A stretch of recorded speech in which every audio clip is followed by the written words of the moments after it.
ஓம் சாந்தி. அவ்யக்த முரளி 21/1/1971.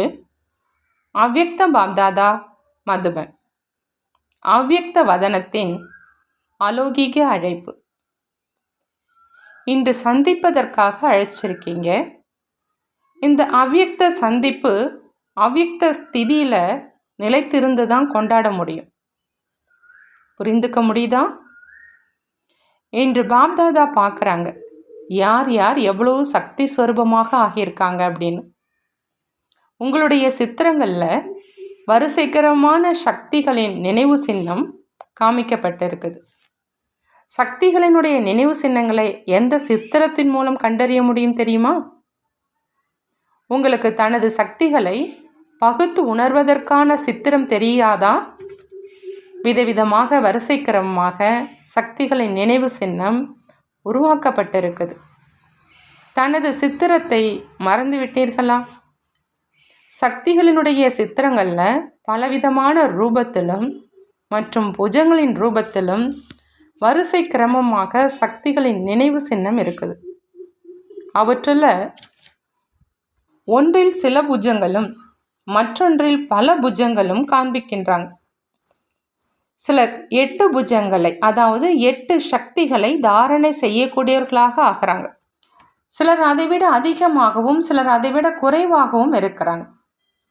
ஒன்றில் 8 புஜங்களும் மற்றொன்றில் 4 புஜங்களும் வேறு சிலவற்றில் 16 புஜங்களும் கூட வரிசை கிரமமாக காண்பித்திருக்கிறாங்க. ஆகையினால ஒவ்வொருவரும் எவ்வளவு சக்திகளை தாரணை செஞ்சிருக்கீங்க அப்படிங்கிறத இன்று பாப்தாதா பார்த்துட்ருக்குறாங்க. மாஸ்டர் சர்வ சக்திவான் அப்படின்னு சொல்லப்படுறாங்க இல்லையா? மாஸ்டர் சர்வ சக்திவான் அப்படின்னா சர்வ சக்திகளையும் தாரணை செய்யக்கூடியவங்க.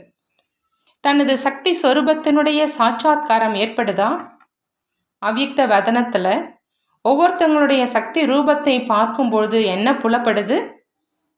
வதனத்தில் கூட பாப்தாதாவினுடைய அலௌகிக கண்காட்சி இருக்குது. அவரது சித்திரங்கள் எத்தனை இருக்கும்? உங்களுடைய சித்திரங்களை கணக்கிட முடியும். ஆனால் பாப்தாதாவினுடைய கண்காட்சியினுடைய சித்திரங்களை கணக்கிட முடியுமா? பாப்தாதா அழைப்பு விடுக்கிறாங்க. அழைப்பு விடுக்கிறவங்க அழைக்கிறாங்க. வருபவர்களுடைய வேலை வந்தடைவதாகும். பாப்தாதா உங்கள் அனைவரையும் விட கோடி மடங்கு குஷியில் அழைப்பு விடுக்கிறாங்க. ஒவ்வொருவருக்கும் அனுபவம் ஏற்பட முடியும். அவ்யக்த ஸ்திதியினுடைய அனுபவத்தை சிறிது நேரம் தொடர்ந்து செய்யுங்க. அப்போ எப்படி விஞ்ஞானத்தின் மூலம் தூரத்தில் இருக்கிற பொருட்கள் கண் முன்னே தெரியுதோ அதே மாதிரி அவ்யக்த வதனத்தின் நடவடிக்கைகளும் இங்கு தெளிவாக தெரியும். அனுபவம் ஏற்படும். புத்தி பலத்தின் மூலம் தனது சர்வ சக்திவான் சொரூபத்தின் சாட்சாத்காரம் செய்ய முடியும். நிகழ்காலத்தில் நினைவு குறைவாக இருக்கிற காரணத்தினால சக்தியும் இல்லை, வீண் எண்ணங்கள், வீண் வார்த்தைகள் மற்றும் வீணான செயல்களால் சக்திசாலியாக ஆக முடியல. வீணானவற்றை முடித்துவிட்டால் சக்திசாலியாக ஆயிடுவீங்க. ஒவ்வொருவருடைய முயற்சியினுடைய விதவிதமான சொரூபத்தை வதனத்தில் இருந்து பாபா பார்த்துட்ருக்குறாங்க. மிக நன்றாக இருக்குது. வதனத்தில் எந்தளவு பாபா ஒவ்வொருவருடைய அநேக ரூபங்களை பார்க்குறாரோ அந்தளவு நீங்கள் ஒவ்வொருவரும் தன்னைத்தான் பார்த்திருக்க மாட்டீங்க. நீங்களும் கூட ஒரு நாள் தனி கவனம் கொடுத்து பார்க்கணும். அதாவது முழு நாளில் என்னுடைய ரூபம் எத்தனை விதமாக இருந்தது மற்றும் எவ்வாறு இருந்தது அப்படின்னு. அப்பொழுது விதவிதமான முக தோற்றத்தை பார்த்து சிரிப்பு வரும். இன்றைய நாட்களில் ஒருவருக்கே பலவித முக தோற்றங்களை உருவாக்குறாங்க அப்படின்னா தன்னுடையதையும் பார்க்கணும். தன்னுடைய பல ரூபங்களின் சாட்சாத்காரத்தை, அதாவது திவ்ய காட்சியை பார்க்கணும். வதனத்துக்கு வரணும் அப்படிங்கிற அந்த உள்ளமும் அனைவருக்கும் இருக்குது. ஆனால் பிராமணர்களுடைய கடமை எதுவோ அவை அனைத்தையும் நாம் செய்திருக்கிறோமா அப்படின்னு தன்னைத்தானே கேட்டுக்கங்க. அனைத்து கடமைகளையும் முழுவதுமாக முடித்த பின் தான் சம்பூர்ணம் ஆவீங்க. ஒவ்வொரு அடியும் கவனத்தோடு எடுத்து வைத்து செல்வதற்கான சமயம் இப்பொழுதே சமயம். கவனம் இல்லாததுனால முயற்சியிலும் பதற்றமாக இருக்கிறாங்க. ஒரு புறம் வாயு மண்டலத்தினுடைய டென்ஷன் இருக்குது, மறுபுறம் முயற்சியினுடைய பதற்றம் இருக்குது. ஆகையினால கவனம் அப்படிங்கிற அந்த வார்த்தையை சேர்த்துக்குங்க. பின்னர் இந்த பலவித ரூபம் ஒரே ஒரு சம்பூர்ண ரூபமாக ஆயிடும். ஆகையினால இப்பொழுது ஒவ்வொரு அடியிலும் கவனம் வேணும். இன்றைய நாட்களில் அனைத்து ஆத்மாக்களுக்கும் சுகம் மற்றும் சாந்தியினுடைய அனுபவம் பெற விரும்புகிறாங்க அப்படின்னு ஏற்கனவே சொல்லப்பட்டு இருக்குது. நிறைய கேட்பதற்கு விரும்பல, அனுபவம் செய்விப்பதற்காக சுயம் அனுபவி சொரூபமாக ஆகுங்க. அப்பொழுது அனைத்து ஆத்மாக்களுடைய ஆசைகளை பூர்த்தி செய்ய முடியும். எப்படி ஏழை பிச்சை எடுக்க வர்றாரோ அதே மாதிரி சாந்தியினுடைய அனுபவத்தை தானமாக பெற தவிக்கும் ஆத்மாக்கள் தானம் பெறுவதற்கு துடித்து கொண்டு இருப்பாங்க அப்படிங்கிறத நாளுக்கு நாள் பார்ப்பீங்க. இப்போ துக்கத்தினுடைய ஒரு அலை வந்தாலும் கூட எப்படி கடல் அலைகளில் தத்தளித்து கொண்டும் மற்றும் மூழ்கி கொண்டும் இருக்கிற ஆத்மாக்கள் ஒரு துரும்பாவது உதவி கிடைக்காதா அப்படின்னு தேடுறாங்களோ, அதே மாதிரி உங்கள் முன்னாடி அநேக ஆத்மாக்கள் பிச்சை கேட்க வருவாங்க. ஆகையினால் துடித்து கொண்டிருக்கும் மற்றும் யாசிக்கும் தாகமான ஆத்மாக்களுடைய தாகத்தை போக்குவதற்காக தன்னை அதீந்திரிய சுகம் மற்றும் சர்வ சக்திகளால் நிறைந்திருக்கும் அனுபவம் செய்கிறீர்களா? சர்வ சக்திகளின் கஜானா அதீந்திரிய சுகத்தின் கஜானாவை தன்னுடைய ஸ்திதியை நிலையாக வைப்பதோடு மட்டுமல்லாமல் மற்ற ஆத்மாக்களையும் கூட சம்பன்னம் ஆக்க முடியும் அளவுக்கு சேமித்திருக்கீங்களா? அனைவருடைய பையை நிரப்பக்கூடிய வள்ளலுடைய குழந்தைகள் இல்லையா? இப்பொழுது இந்த விதமான காட்சிகள் வெகு விரைவில் முன்னால் வரும். மருத்துவர்கள் கூட எவருக்கும் இந்த நோய்க்கான மருந்து தர முடியாது. அப்பொழுது உங்களிடம் எதற்கான மருந்து பெற வருவாங்க. சுகம் சாந்தியினுடைய அனுபவம் பிரம்மா குமாரிகளிடம் கிடைக்கும் அப்படிங்கிற இந்த ஒளி மெதுவாக பரவும். அலைந்து அலைந்து பல ஆத்மாக்கள் தங்களுடைய உண்மையான இடத்தை வந்தடைவாங்க. இவ்வாறு அனைத்து ஆத்மாக்களையும் திருப்திப்படுத்த நீங்கள் உங்களுடைய ஒவ்வொரு கர்மத்திலும் திருப்தியாக இருக்கீங்களா? திருப்தியான ஆத்மாக்கள் தான் மற்றவர்களை திருப்திப்படுத்த முடியும். இப்பொழுது இந்த மாதிரியான சேவை செய்வதற்கு தன்னை தயார்படுத்தி கொள்ளுங்கள். இந்த மாதிரியாக துடித்து கொண்டிருக்கும் ஆத்மாக்கள் 7 நாட்கள் பாடமுறை கேட்பதற்கான பொறுமை இல்லாமல் இருப்பாங்க. அதனால் அந்த நேரத்தில் அந்த ஆத்மாக்களுக்கு ஏதாவது ஒரு அனுபவத்தின் பிராப்தியை செய்விக்க வேண்டியிருக்கும். ஆகையினால இப்பொழுது தன்னுடைய பிராமண வாழ்க்கையினுடைய கடமைகளை முழுமையாக்குவதற்கு தன்னை சம்பூர்ணமாக்கி கொள்ளுங்கள் அப்படின்னு சொல்லப்பட்டிருக்குது. எந்தவித சேவை செய்ய வேண்டும் என்று இப்பொழுது புரிந்ததா? நீங்கள் சாக்காரத்தில் ஈடுபட்டு இருக்கும் பொழுது பாப்தாதா அவ்யக்தத்தில் உதவியாளராக இருக்கின்றார் இல்லையா? தைரியசாலி குழந்தைகளுக்கு பாபா உதவி செய்கிறாங்க. இப்போ சொல்லுங்க, யார் மிகுந்த சுறுசுறுப்பானவங்க? எப்படி ஆரம்பத்தில் வதனத்தின் அனுபவம் செய்வித்தார் இல்லையா? அந்த அனுபவம் டிரான்ஸில் செல்பவர்களினுடைய அனுபவத்தை விட நன்றாக இருந்தது. பாபா, நீங்கள் இப்பொழுது கூட அனுபவம் செய்வீங்க, அனுபவம் செய்யுங்க. புத்தனுடைய விமானம் கூட இருக்குது. சில குழந்தைகள் சில விஷயங்களில் பிடிவாதமாக இருக்கிறதுனால பாபா அவங்க கூறுவதை ஏற்க வேண்டியதாக இருக்குது. இப்பொழுது அனுபவம் செய்யணும் அப்படிங்கிற அந்த பிடிவாதத்தோடு இருங்க. நல்லது. பார்ட்டிகளோடு அவ்யக்த பாப்தாதாவினுடைய சந்திப்பு. பிரஜைகளோ திரேதா யுகத்தின் இறுதி வரை வேண்டும். துவாபர யுகத்தில் பக்தர்கள் வேண்டும். பக்தர்களையும் உருவாக்குங்கள், மேலும் பிரஜைகளையும் உருவாக்குங்கள். இப்பொழுது அந்த மாதிரியான நேரம் வரும். கொடுத்து கொண்டே செல்லுங்கள், பையை நிரப்பிக்கொண்டே செல்லுங்கள். நிராசையான ஆத்மாக்கள் அவ்வளோ வருவாங்க. அவங்களுக்கு ஒரு துளி கொடுத்தாலும் குஷி அடைந்துடுவாங்க. அந்த மாதிரியான நேரம் இப்பொழுது வர இருக்குது. இப்பொழுது மினிட் மோட்டார் என்று சொல்வாங்க, அதாவது நாணயம் தயாரிக்கும் எந்திரம். அதுபோன்ற அமைப்பு ஏற்படும். திருஷ்டி, விருத்தி, ஸ்மிருதி, அதாவது நினைவு, பேச்சு ஆகிய இவை அனைத்தின் மூலமாகவும் சேவை நடக்கும். உங்களுடைய வீடும் ஆசிரமமாக இருக்குது. அதிலிருந்து வர்றவங்க சுயம் சென்டருக்கு செல்வதை தடுக்க இயலாது. இவர்கள், அதாவது தாதிகள், சேவையினுடைய ஆரம்ப கட்டத்தில் அதிகமாக அலைஞ்சிருக்காங்க. நீங்கள் எல்லாம் தயாரானவுடன் வந்திருக்கீங்க. அவங்க உழைத்து வெண்ணெயை எடுத்திருக்கிறாங்க. நீங்கள் உண்ணுவதற்கு வந்திருக்கீங்க. ஆனால் வெண்ணெயை உண்றவங்க எவ்வளோ சக்திசாலியாக இருக்க வேண்டும்? எந்த ஆத்மாக்கள் தொடர்பில் வராங்களோ அவங்களுக்கு தேவையானது எதுவோ அது கிடைக்க வேண்டும் அப்படிங்கிற இந்த எண்ணத்தை எப்பொழுதும் கொண்டு வாங்க. ரொட்டீனுடைய தேவை உள்ளவர்களுக்கு நீர் கொடுத்தீங்க அப்படின்னா யாருக்கு மரியாதை கொடுக்க வேண்டி இருக்குதோ அவர்களை கீழே ஜமுக்காலத்தில் அமருங்கள் என்று சொன்னார். எப்படி அமருவாங்க? சிலரை ஜமுக்காலத்தில் அமர வைத்து பாடமுறை சொல்லிக் கொடுக்க வேண்டி இருக்குது.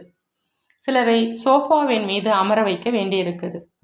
இப்பொழுது ஆளுநர் வந்தார். அப்பொழுது என்ன செஞ்சீங்க? மரியாதை கொடுத்தீங்க இல்லையா? ஆனால் வழக்கமான முறையில் அவரை நடத்துவது என்பது முடியாது. சில இடங்களில் மரியாதையை கொடுத்து அதை பெற வேண்டி இருக்குது. அனைவருக்கும் ஒரே அளவான மருந்தை கொடுத்தால் அவர்கள் நோய்வாய்ப்பட்டு விடுவார்கள். இன்றைய நாட்களில் நோயாளிகள் மருத்துவரிடம் சென்றால் நீண்ட நாட்களுக்கான மருந்தை விரும்புவது கிடையாது. வந்தோம், ஊசி போட்டுக்கொண்டோம், முடிந்து விட்டது. இங்கு கூட அவ்வாறு இருக்குது. வந்தாங்க மற்றும் அவர்களை பறக்க வைத்தோம். அந்த மாதிரியான சேவை செய்கிறீங்களா?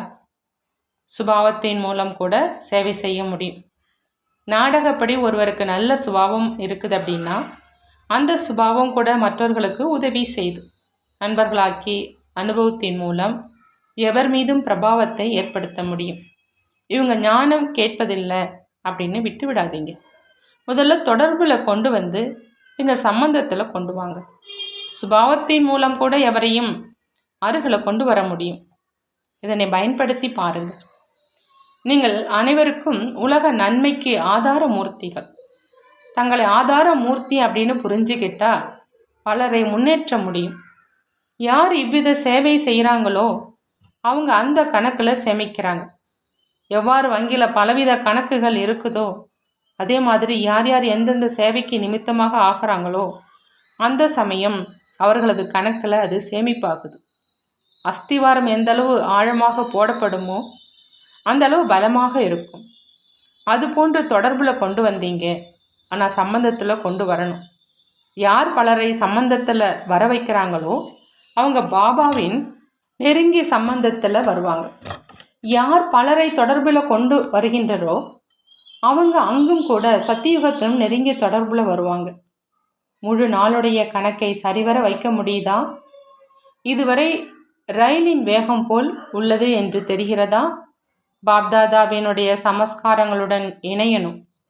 யார் ஒவ்வொரு நொடியிலும் சாக்கார ரூபத்தின் கூடவே இருந்து சங்கல்பம் சமஸ்காரத்தின் அனுபவம் பெற்றனரோ அவர்களுடன் உங்களுடைய சமஸ்காரம் இணைய வேண்டும். மற்றவர்களை புத்தியோகம் மூலம் கொண்டு வர வேண்டி இருக்கிறது. ஆனால் உங்களை முன்னால் கொண்டு வந்தால் போதுமானது. ஆகையினால சங்கல்பம் சமஸ்காரத்தை இணைத்து செல்லணும். காலத்தை விரயமாக்கக்கூடாது. எதை செய்ய வேண்டும் மற்றும் எதை செய்யக்கூடாது என்பதை உடனடியாக முடிவு செய்ய வேண்டும். இதில் சமயத்தினுடைய சேமிப்பும் புத்தியினுடைய சக்தி எது நஷ்டமாகுதோ அது சேமிப்பாகுது. தன்னுடைய முயற்சியில் திருப்தியாக இருக்கீங்களா? சம்பூர்ணமாவதற்கு என்ன திட்டம் வச்சிருக்கீங்க? எப்பொழுது தன்னை மாற்றுவீர்களோ அப்பொழுது மற்றவர்களுக்கு சேவை செய்வீங்க. திருப்தியினுடைய சான்றிதழ் கிடைச்சிருக்குதா? மன விருப்பத்துடன் கூடவே உலகத்துக்கு பிரியமானவர்களாகவும் ஆகணும். யார் பொறுப்பானவர்களோ அவர்கள் சான்றிதழ் கொடுத்திருந்தால்தான் உலகத்துக்கு பிரியமானவர்களாக ஆகியிருக்கீங்க அப்படின்னு அர்த்தம். படைப்பையும் திருப்திப்படுத்தணும்.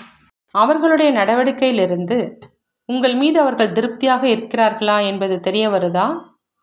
எப்பொழுது மதுவனத்துக்கு வரீங்களோ அப்பொழுது நிமித்தமான சகோதரிகள் மூலம் தனது சான்றிதழை பெற்று செல்லணும். இந்த அனைத்து சான்றிதழ்களும் தர்மராஜபுரியில் பயன்படும். எப்படி சாலையில் கார் ஓட்டக்கூடியவங்க உரிமத்தை காண்பிச்சுட்டு காரை ஓட்டி செல்வாங்களோ அதே மாதிரி தர்மராஜபுரியிடம் இந்த சான்றிதழ் பயன்படும்.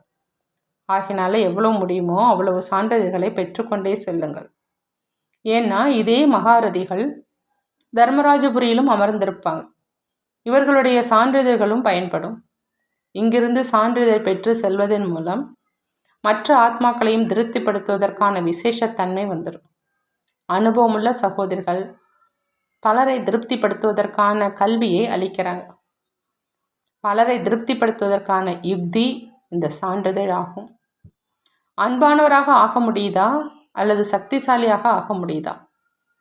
சக்தியை நிறைப்பு கொண்டு யார் படைக்கிறார்களோ அவர்களுடைய படைப்பு கூட சக்திசாலியாக இருப்பதன் காரணமாக முயற்சியில் ஏற்ற இறக்கம் ஏற்படாது. ஒருவேளை மாணவர் ஏற்ற இறக்கமான நிலையில் இருந்தால் அவர்களுக்குள்ள சக்தியை நிரப்புவதற்கான யுக்தி கையாளப்படலை என்பதை கண்டறிய முடியும். சமீபத்தில் கொண்டு வருவதுதான் விசேஷமாகும். மாயையை எதிர்கொள்வதற்கு சக்திசாலியாக ஆக்க வேண்டும். இதையும் சேர்க்க வேண்டும். விக்னங்கள், அதாவது தடை வரும், ஆனால் நீண்ட நேரம் அது இருக்கக்கூடாது. வந்தது உடனே சென்றுடுச்சு. இதுதான் சக்தி ரூபத்தின் அடையாளம். யார் தனக்குள்ள திருப்தியாக இருக்கிறாங்களோ அவங்க மற்றவர்களிடம் கூட திருப்தியாக இருப்பாங்க. மேலும் யாராவது அதிருப்தியை உண்டாக்கினாலும் சுயம்தான் திருப்தியாக இருப்பாங்க. ஆகினால அனைவரும் அவரிடம் திருப்தி அடைவார்கள். மற்றவருடைய குறையை தன் குறையாக புரிந்து கொண்டு சென்றீர்கள் என்றால் தானும் சம்பூர்ணமாகி விடுவீர்கள். இன்ன காரணத்தினால் என்னுடைய முயற்சி நன்றாக இல்லை என்று ஒருபொழுதும் சிந்திக்காதீங்க. என்னுடைய குறை என்பதை புரிந்து கொள்வதில் விரைவில் முன்னேற்றம் ஏற்படும். இல்லை அப்படின்னா பிறருடைய குறையை தீர்ப்பதிலேயே மிகுந்த நேரம் போயிடும். சாக்கார சிநேகியாக, அதாவது சிவபாபாவுடன் இருக்கீங்களா அல்லது நிராகார சிநேகியாக இருக்கீங்களா? நிராகார சிநேகியாக இருப்பவர்களுடைய விசேஷமானது அவர்கள் அந்த ஸ்திதியில் அதிக நேரம் நிலைச்சிருப்பாங்க. சாக்கார சிநேகி, அதாவது பாபாவுடன் சரித்திரவானாக, அதாவது ஒழுக்கமானவராக இருப்பாங்க. அவங்களுடைய ஒவ்வொரு அறமான செயலும் சேவை செய்யக்கூடியதாக அமையும். இரண்டாவதாக அவங்க மற்றவர்களையும் மிகுந்த சிநேகத்தில் கொண்டு வர முடியும். நிராகாரி அகங்காரி இவ்விரண்டிலும் சமநிலை வேணும். குழந்தையாக இருப்பது நன்றாக இருக்குதா அல்லது அதிகாரியாக ஆவது நன்றாக இருக்குதா? எவ்வளவு இயலுமோ அந்த அளவு சேவையினுடைய சம்பந்தத்தில் குழந்தைத்தன்மையாகவும் தனது முயற்சியினுடைய நிலையில் அதிகாரி தன்மையுடனும் இருக்க வேண்டும். தொடர்பு மற்றும் சேவையில் குழந்தைத்தன்மையும், நினைவு யாத்திரை மற்றும் ஞான சிந்தனையில் அதிகாரத்தன்மையும் இருக்க வேண்டும். கூட இருக்கிறவங்க மற்றும் குழுவில் குழந்தைத்தன்மை மற்றும் தன்னிடம் அதிகார நிலை இருக்க வேண்டும். இதுதான் யுக்தாக நடப்பதாகும். சதா ஊக்கம் உற்சாகத்தில் ஒரே ரசனையில் இருப்பதற்கான என்ன கருத்து நினைவிருக்க வேண்டும். அதற்காக யார் சதா சம்பந்தத்தில் வர்றாங்களோ, மாணக்கரோ கூட இருப்பவரோ, அவர்கள் அனைவரையும் திருப்திப்படுத்துவதற்கான தீவிர ஆசை இருக்கணும். உற்சாகத்தோடு இருக்கிறதுனால ஈஸ்வரிய உற்சாகமானது எப்பொழுதும் ஒரே ரசனையில், அதாவது ஏக்கரசில் இருக்கும். யாரை பார்த்தாலும் அவங்கக்கிட்ட இருந்து ஒவ்வொரு சமயமும் குணத்தை எடுத்துக்கொண்டே இருங்க. அனைத்து குணங்களுடைய பலம் கிடைப்பதனால சதா காலத்துக்கும் உற்சாகம் இருக்கும். நீங்கள் மற்றவர்களுடைய பல்வேறு சொரூபத்தையும் பலவிதமான விஷயங்களையும் பார்க்கும் மற்றும் கேட்கும் காரணத்தினால உற்சாகம் குறையுது. குணங்களை பார்க்கும் ஆசை இருந்தால் உங்களுடைய ஊக்கம் உற்சாகம் ஏக்ரஸாக இருக்கும். நீங்கள் குணத்திருடர்களாக ஆகும்பொழுது மற்ற திருடர்கள் ஓடிவிடுவாங்க. அனைத்தின் மீதும் வெற்றி அடைவதற்கான யுக்தி என்ன? வெற்றியாளர் ஆகுவதற்காக ஒவ்வொருவருடைய உள்ளத்தின் இரகசியத்தை புரிந்து கொள்ள வேண்டும். எப்பொழுது ஒவ்வொருவருடைய வாயிலிருந்தும் எழும் சப்தத்தை பார்க்குறீங்களோ அப்பொழுது அந்த சப்தத்தை பார்ப்பதனால அவங்களுடைய உள்ளத்தினுடைய இரகசியத்தை அறிஞ்சிக்க முடியாது. உள்ளத்தினுடைய இரகசியத்தை புரிந்து கொள்வதன் மூலம் அனைவரது உள்ளத்தின் மீது வெற்றி அடைய முடியும். உள்ளத்தினுடைய இரகசியத்தை புரிந்து கொள்வதற்கு உள்நோக்கு முகம் வேண்டும். எந்த அளவு ரகசியங்களை புரிந்து கொள்வீர்களோ அந்த அளவு அனைவரையும் திருப்திப்படுத்த முடியும். எந்த அளவு திருப்திப்படுத்துவீங்களோ அந்த அளவு ரகசியத்தையும் புரிஞ்சுப்பீங்க. அப்போது வெற்றியாளர்களாக ஆக்க முடியும். சரளத்தன்மையினுடைய அடையாளம் என்ன? யார் சுயம் சரளத்தன்மையுடன் இருக்கிறாங்களோ அவங்க மற்றவர்களை கூட சரளத்தன்மை உடையவர்களாக மாற்ற முடியும். சரளத்தன்மை அப்படின்னா எந்த விஷயத்தை கேட்டீர்களோ பார்த்தீர்களோ செய்தீர்களோ அது சாரயுக்தாக, அதாவது சாரம் நிறைந்ததாக இருக்கணும். மேலும் சாரத்தை தான் எடுக்கணும். மேலும் தான் எந்த விஷயம் அல்லது கர்மம் செய்யும் போதும் அதில் கூட சாரம் நிரம்பியதாக இருக்கணும். ஆகையினால முயற்சி கூட சரளமாக ஆயிடும். மேலும் சரளமான முயற்சிகள் மற்றவர்களையும் கூட சரளமான முயற்சியாளராக மாற்றி விடுவாங்க. சரள முயற்சிகள் அனைத்து விஷயங்களிலும் ஆல்ரவுண்டராக இருப்பாங்க. எந்த விஷயத்திலும் குறை தென்படாது. எந்த விஷயத்திலும் தைரியம் குறைந்து விடாது. இதை இப்பொழுது செய்ய இயலாது அப்படிங்கிற அந்த வார்த்தை அவர்கள் வாயிலிருந்து வெளிப்படாது. இந்த ஒரு முக்கியமான பயிற்சியை நடைமுறை வாழ்க்கையில் கொண்டு வருவதன் மூலம் எல்லா விஷயங்களிலும் முன் உதாரணமானவர்களாக ஆக முடியும். எல்லா விஷயங்களிலும் முன் உதாரணமானவர்களாக ஆகிறதுனால மிகுந்த மதிப்புடன் தேர்ச்சி அடைய முடியும். எப்பொழுதாவது ஏதாவது விஷயத்தில் பயிற்சி இல்லை அப்படின்னு சொல்கிறீங்க, ஆல்ரவுண்டு ஆவது என்பது வேறு விஷயம். இதுவோ வருமானம் ஆயிடுச்சு, ஆல்ரவுண்டு முன் உதாரணம் ஆவது என்பது வேறு விஷயம். ஒவ்வொரு விஷயத்திலும் அடியை முன்னால் வைப்பது, தன் மூலம் அனைவருக்குள்ளும் வருமானத்தினுடைய உற்சாகத்தை ஏற்படுத்துவது, இதுதான் ஆல்ரவுண்ட் முன் உதாரணம் ஆவது. உணர்ச்சி பூர்வமாக அதிகம் இருக்கிறீர்களா அல்லது சாரத்தில் இருக்கிறீர்களா? உணர்ச்சி பூர்வமாக இருக்கிறவங்க எவ்வளவு வெற்றியாளராக ஆக முடியாது. சாரத்தில் இருக்கவங்களுடைய ஆன்மீக நறுமணம் வெகு நேரம் நீடிக்குது. அவங்களுடைய பிரபாவமும் சதா காலத்துக்கும் இருக்குது. வெறும் உணர்ச்சி பூர்வமாக இருப்பவர்களுடைய பிரபாவமும் இருக்கத்தான் செய்யுது. ஆனால் எல்லா நேரமும் இருப்பது கிடையாது. எல்லோருடைய கழுத்திலும் வெற்றி மாலை இருக்குது. ஆனால் வரிசைக்கிரமாக இருக்குது. சிலருடைய கழுத்தில் பெரியதாகவும் சிலருடைய கழுத்தில் சிறியதாகவும் இருக்குது. இதனுடைய காரணம் என்ன? எந்த அளவு ஆரம்பத்திலிருந்து மனசில், பேச்சில், செயலில் வரக்கூடிய பிரச்சனைகள் அல்லது தடைகளின் மீது வெற்றி அடைந்திருக்கீங்களோ அதற்கு ஏற்றவாறு ஒவ்வொருவருக்கும் வெற்றி மாலை அமையுது.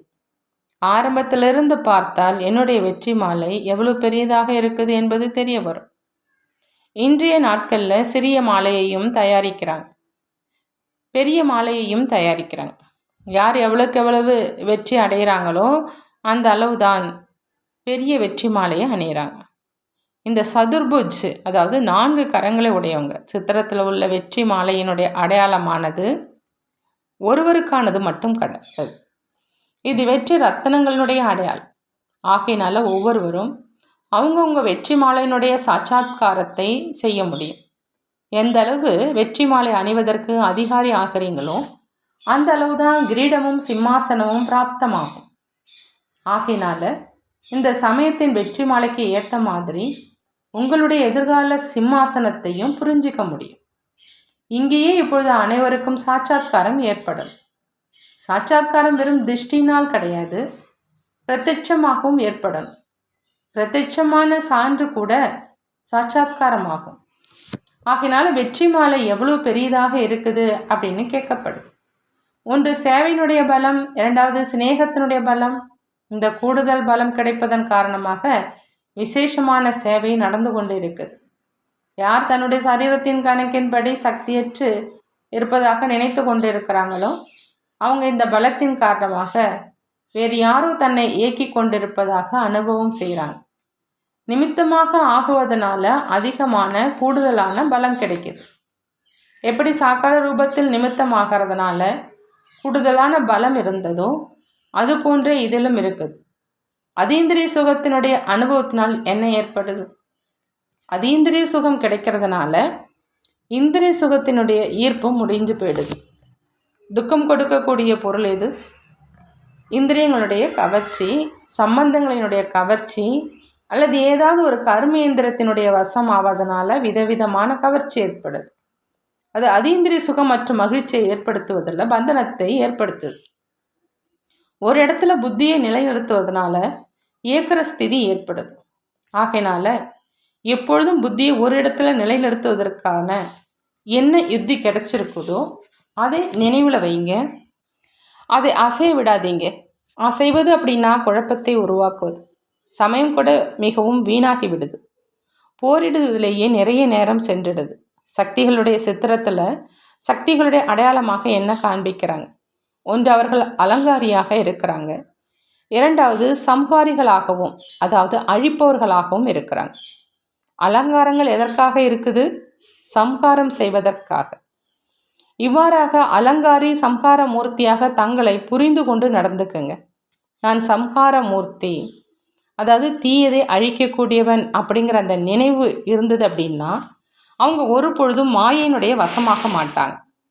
அனைத்து அலங்காரங்களையும் சரியான முறையில் தாரணை செஞ்சுருக்கிறோமா அப்படின்னு எப்பொழுதும் சோதனை செய்யுங்க. அதாவது ஒரு அலங்காரம் ஒரு வேளை தாரணை ஆகலை அப்படின்னா வெற்றியாளராக ஆக முடியாது. சுமங்கலிகள் எப்பொழுதும் சுமங்கலித்தன்மையின் அடையாளத்தை நிலையாக வச்சிருக்கிறாங்க. தன்னுடைய ஸ்தூல அலங்காரம் குறையுது, மேலும் கீழுமாக ஆகுது அப்படின்னா அது அடிக்கடி சரி செய்துக்கிறாங்க. ஆகினால ஏதாவது ஒரு அலங்காரம் கலைஞ்சிட்டா அது சரி செய்யணும். யார் மிக பழமையானவர்களோ அவர்கள் முழுமையான உரிமை பெற்று செல்லணும். உரிமை எடுப்பதற்காகவே தனக்குத்தானே முத்திரை இடுவதற்காக மதுபனுக்கு வரீங்க. இறுதி அச்சு அல்லது முத்திரை வைப்பதற்கான இடம் மதுபன். அஞ்சலகத்தில் இறுதி முத்திரை வைக்கப்பட்ட பின்னரே கடிதம் வெளியில் செல்லுது. சொர்க்கத்தினுடைய அதிகாரி ஆவதற்கான முத்திரை இடுவதற்கான இடம் மதுபன் ஆகும். மதுபனத்துக்கு வருவது அப்படின்னா கோடி மடங்கு வருமானம் ஈட்டுவதாகும். யார் விக்ன விநாசகராக, அதாவது தடைகளை அழிப்பவராக இருக்கிறாங்களோ அவங்க விக்னத்தினால தோல்வி அடைய மாட்டாங்க. தன்னை இணைந்திருப்பதாக புரிஞ்சுக்கிங்க. பாப்தாதா ஒவ்வொரு நொடியிலும் துணையாக இருக்கிறாங்க. பிறவி எடுத்ததிலிருந்து துணையாக இருக்கிறார். இங்கே பிறப்பும் ஒரு சமயத்தில் கிடைக்கிது, துணையும் இந்த சமயத்தில் கிடைக்கிது. லௌகீகத்தில் பிறவி முதலிலும் துணை பின்னரும் கிடைக்கிது. இங்கு பிறவி எடுத்த உடனேயே துணையும் கிடைக்கிது. பம்பாய் நகரில் இருந்து கொண்டு பாதுகாப்புடன் இருக்கிறீர்களா? யார் சுயம் பாதுகாப்போடு இல்லையோ அவங்க மற்றவர்கள் முன்பு சான்றாக ஆக முடியாது. தாரணை செய்பவர்களுடைய வாழ்க்கை மற்றவர்களுக்கு முன்பு சான்றாக ஆகுது. யார் சான்றாக ஆகிறாங்க? யார் பாதுகாப்பாக இருக்கிறாங்களோ அவங்க தான். மும்பையில் யாருக்கு அதிகமாக பூஜை செய்யப்படுது? கணேஷ். அவரை விக்ன விநாசகர் அப்படின்னு சொல்கிறாங்க. கணேசர் என்றால் மாஸ்டர் ஞானம் நிறைந்தவர், வித்யாபதி அப்படின்னு பொருள். மாஸ்டர் ஞானம் நிறைந்தவர் ஒருபொழுதும் தோல்வி அடைய முடியாது.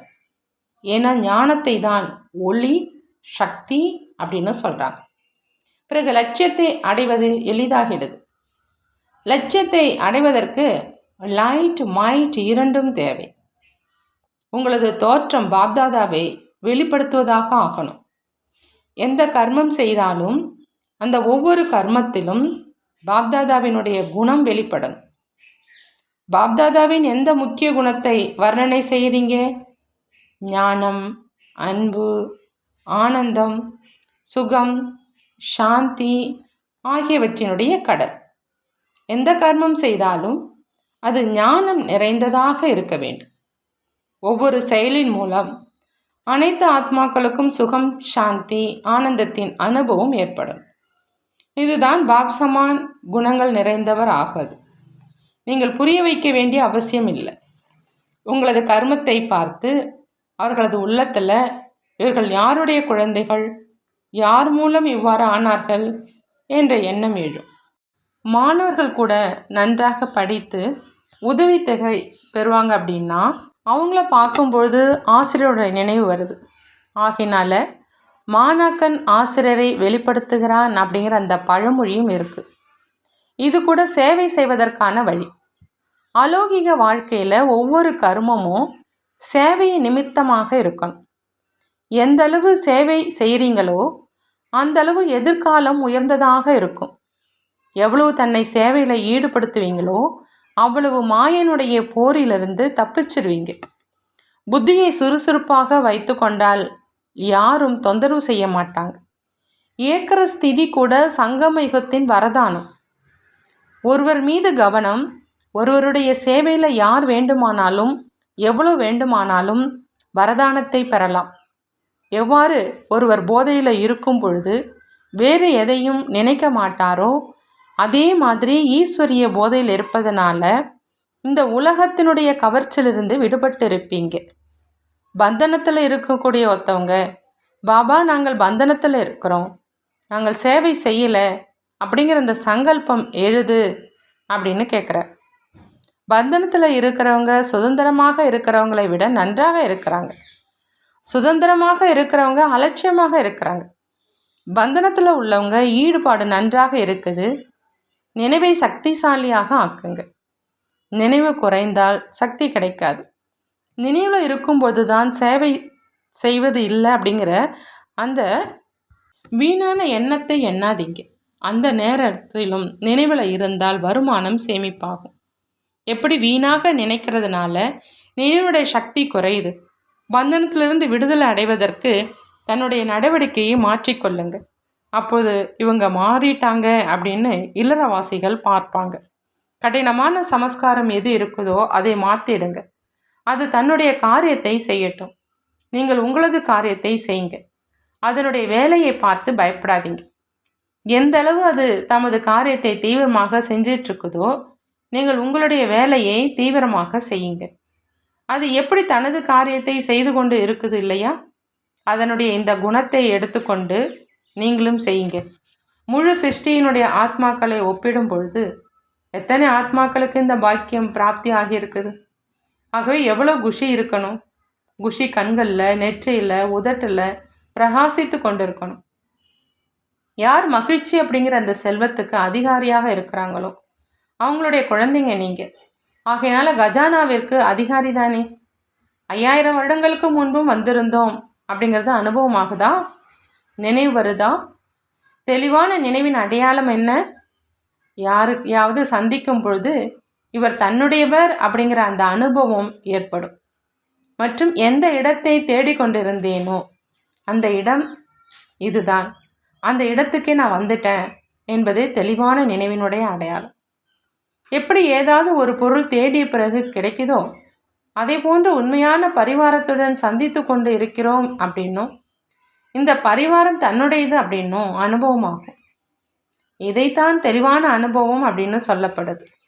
இரண்டாவதாக எந்த விஷயத்தை கேட்குறோமோ அது அவங்களுக்கு சகஜமாகவும் தெளிவாகவும் புரிய வரும்.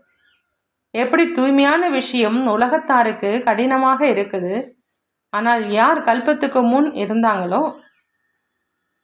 அதிகாரிகளோ அவங்க தூய்மை நமது சுய தர்மம் என்பதை புரிஞ்சுக்கிறாங்க. அவங்களுக்கு சகஜமாக இருக்கும்.